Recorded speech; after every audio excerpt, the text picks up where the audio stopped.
Every parent's worst nightmare came true for the Campbell family when their 2-year-old toddler, Charlee Campbell, disappeared while playing in the front yard.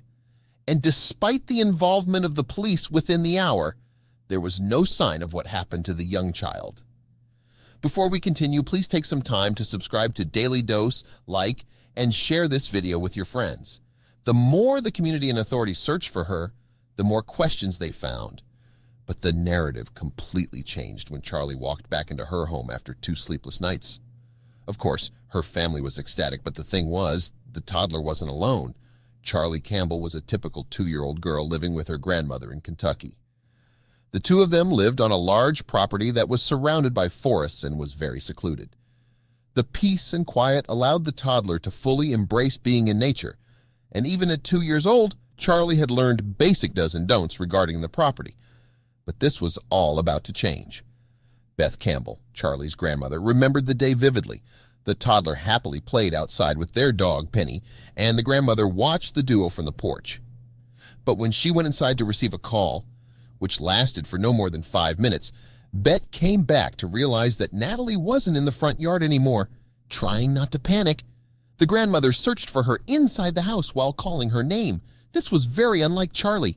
The 2-year-old knew never to leave the front yard, and if there had been an intruder, the dog would have barked incessantly and alarmed the grandmother of it. Beth looked high and low behind every shrub and bush, and with each passing second, panic began to grow inside of her. Had someone taken Charlee? Had she wandered in the forest alone? After an hour of looking for the toddler, the grandmother thought it best to call the authorities. She knew that in situations like these, time was of the essence. So she also quickly called her daughter, Natalie, quick. The mother practically ran in a blind panic after hearing that her 2-year-old had gone missing, and soon after, police arrived on the scene. The news of Charlee Campbell's disappearance soon spread around their small community, and everyone pitched in to help the family. An extensive search party was arranged, with areas being cordoned off. The police wanted to ensure they knew exactly who was coming and going. Lisa Chaher, Charlee's great-grandmother, also quickly appeared on the scene. But despite such an extensive search party, hours trickled by, and there was no sign of Charlee. The police couldn't even find any signs of the toddler. It was like she disappeared into thin air. Soon the sky darkened, and the possibility of finding Charlee grew fainter. Finally, the police needed to conserve their resources, and with everyone tired and drained from the morning, they decided to pause the search until the next day. Finding the toddler in the dark was also going to be impossible. While the police worried that someone had intentionally taken the child, the family, significantly Beth, believed that Charlee had just wandered into the forest. Of course, Charlee's family spent the first night alone without the toddler in complete disarray.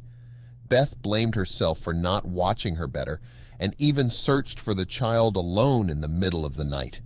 Sadly, she only came back covered in bruises and bumps without finding any sign of Charlee, and the next day didn't bring the authorities any closer to finding the little girl. Instead, all signs pointed to the fact that she might be lost forever. 2 days went by, and despite hundreds of people involved in trying to find Charlee Campbell, the authorities had no new leads. They also worried that any DNA evidence they might have sourced before was probably contaminated. But that didn't stop them from putting considerable effort and time into the search. Scotty Magaha of the Bullitt County Sheriff's Office told Insider that they had interviewed several family members Thursday and Friday during the search along with the FBI. Using numbers to track down the toddler was failing, so the police decided to pull back and try a different strategy. They created a special task force whose job was to search the woods methodically. This ensured that if any evidence were found scattered around the woods, it would be in the hands of professionals. And this also allowed the authorities to have more control over who went in and out of the Campbell family home in the woods. This decision, however, wasn't well received by the community. On the contrary, they thought this was a sign that the police were giving up. But despite all the criticism, they continued to dismiss volunteers and focused on a more systematic approach. Another reason for removing civilians from the search crew was that the woods were rocky, dangerous, and full of snakes.